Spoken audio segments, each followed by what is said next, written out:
ব্যাপার মুন্না, আমার তো আর দেরি সহ্য হচ্ছে না।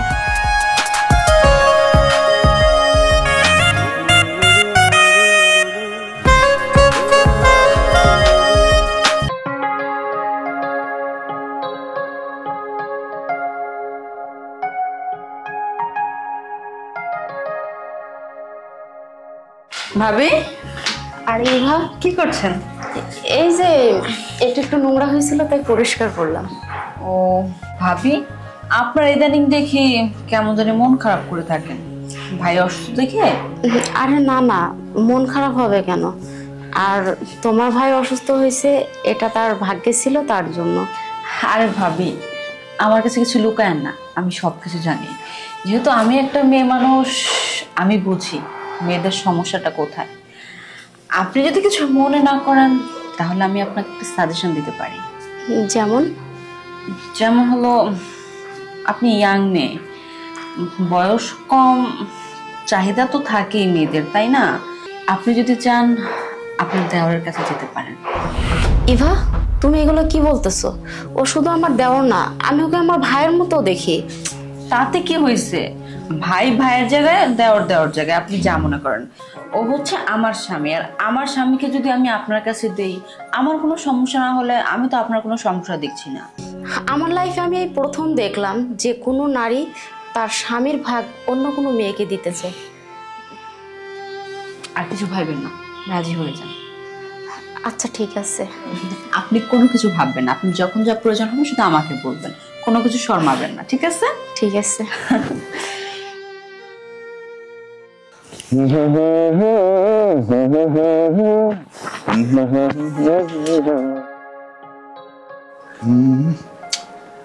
ইভা, কি করছো তুমি সকাল সকাল? হ্যাঁ,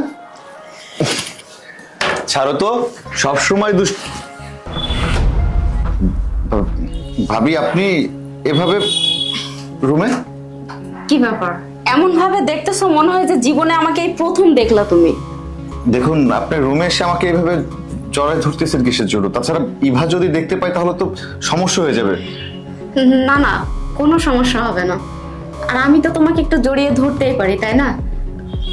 দেখুন, আপনি আমার বড় ভাবি, হ্যাঁ, আপনি এভাবে আমাকে টাচ করতে পারেন না।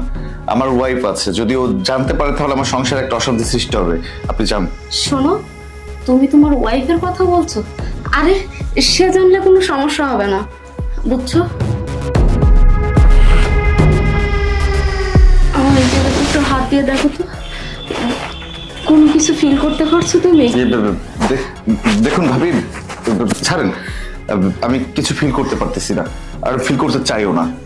আপনি আমার বড় ভাইয়ের বউ, আমি আপনাকে সম্মান করি, প্লিজ আপনি চলে যান। মুন্না, তুমি তো জানো তোমার বড় ভাই অসুস্থ, প্যারালাইজড হয়ে আছে। সে আমাকে আদর, ভালোবাসার, সোহাগ, আমার যে একটা চাহিদা আছে সে কিছুই পূর্ণ করতে পারতেছে না। তুমি বুঝো না এটা? ভাবি দেখেন, আমি সেটা বুঝি আর না বুঝি সেটা বড় বিষয় না, বড় বিষয় আমার বউ আছে। তাছাড়া ইভা যদি দেখতে পায়, আপনি প্লিজ যান, আমার সংসার অশান্তি লেগে যাবে। তুমি ইভার কথা বলতেছো? আরে ইভা তো সবকিছুই জানে। আদর করো না একটু, আমার আগুনটা একটু মিটিয়ে দাও না তুমি। ইভা সবকিছু জানে মানে? হ্যাঁ, ও সবকিছুই জানে, আর ও জেনে শুনে ওই তোমার কাছে আমাকে পাঠিয়েছে, বুঝো নাই? কি ব্যাপার, তুমি এখনো দূরে আছো কেন? ইভা পাঠিয়েছে আপনাকে? ভাবি সত্যি আপনাকে না আমার খুব ভালো লাগে, কিন্তু আপনি তো আমার বড় ভাইয়ের বউ, আমি কিছু বলতে পারি না আপনাকে। আজকে যেহেতু ইভা আপনাকে আমার কাছে পাঠাইছে, তাহলে আজকে আমি আপনাকে দুই নজর ভরে ভালো করে একটু দেখবো, আদর করব। কি ব্যাপার মুন্না, আমার তো আর দেরি সহ্য হচ্ছে না।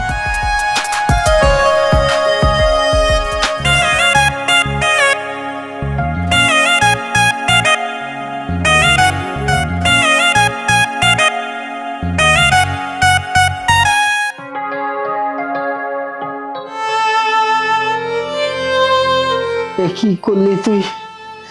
আমার আমার ছোট ভাই হইয়া আমার বউ রেলে তুই চইলা গেলি, এই কামটা তুই কেন করলি? কেন করলি? আমি অসুস্থ মানুষ, আমার এখন দেখাশোনা কে করব? কে করব?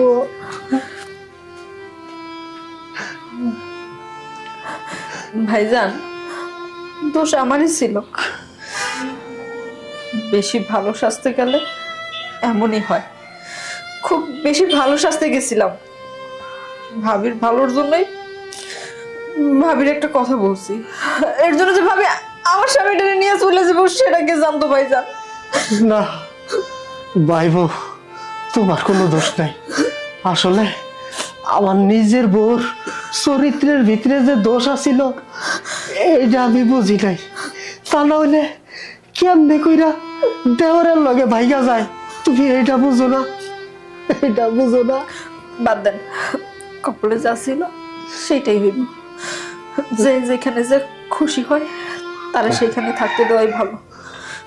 হ্যাঁ, তুমি ঠিক কইছো। আমার এই অবস্থা তুই আর কেমনে এরকম করলো?